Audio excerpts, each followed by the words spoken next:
This is Steve Ridgel, and in my last video, I talked a little bit about, well, why you shouldn't go to church. And so I want to kind of follow that theme a little bit and tell you here are some more reasons why you may not want to go to church. Now, some of you may think I'm being a little sarcastic, and you may be right. But let me tell you, it's tough to go to church because of this. People are in church. They are, and they're not perfect. We talked about that some, but if you start going to church, well, you're going to be expected to, well, love on people.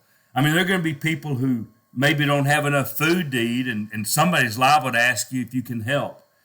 There's a lot of programs and things they do, and well, somebody pays for them, and they may expect you to give money for that. Where I go to church, we have special collections for local ministry, for benevolence, and for outreach, and we have mission collections, and we have our regular Sunday contribution, and wow, they ask for money. I mean, wouldn't it be nice just to be able to go, enjoy church, and nobody ask you for, well, I guess somebody'd have to pay for all of it, but it shouldn't have to be you. You should just be able to go and enjoy it if you want to. And man, they're going to want you to do things. I mean, if you've got a church that's got little kids, somebody's going to think those little kids ought to hear about Jesus. And wouldn't it be a great idea to, I don't know, maybe have a Bible class for little kids? And somebody might say, could you help with that? Well, then that's going to take some time and energy and effort, and they're not your kids. And man, why would you have to do that? And then there are going to be people at church who are messy. I mean, they may actually come say to somebody, I need somebody to pray with me.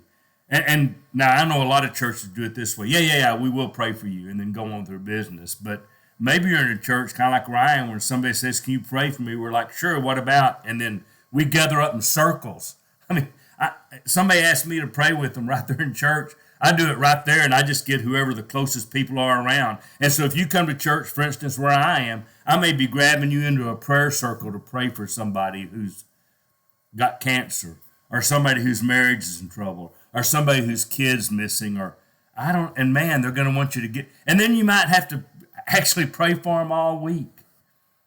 Man, or maybe somebody's going to say, boy, they're in the hospital, and somebody's going to look at you like they expect you to go by and visit the hospital. But if you don't go to church, you won't know people like that. You won't have to mess with people like that. Of course, I guess if you ever were in the hospital and needed somebody to, I don't know, check on your pets, check on your mom, help take care of your kids, I guess you could ask them. But, of course, if you don't go to church, you don't have all that messy.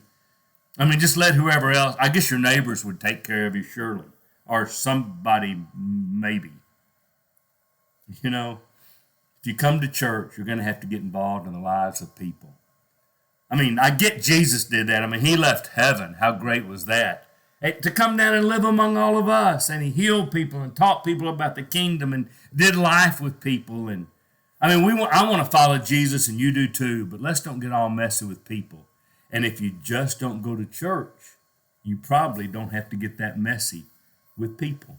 So there's another one of my good. I'll do one more and talk to you a little bit about some other reasons why you may not and should not have to go to church, except maybe we do really need each other to get through this life, especially trying to follow Jesus together. Well, this is Steve Ridgel saying, tell you the truth, I go to church because, well, I need people.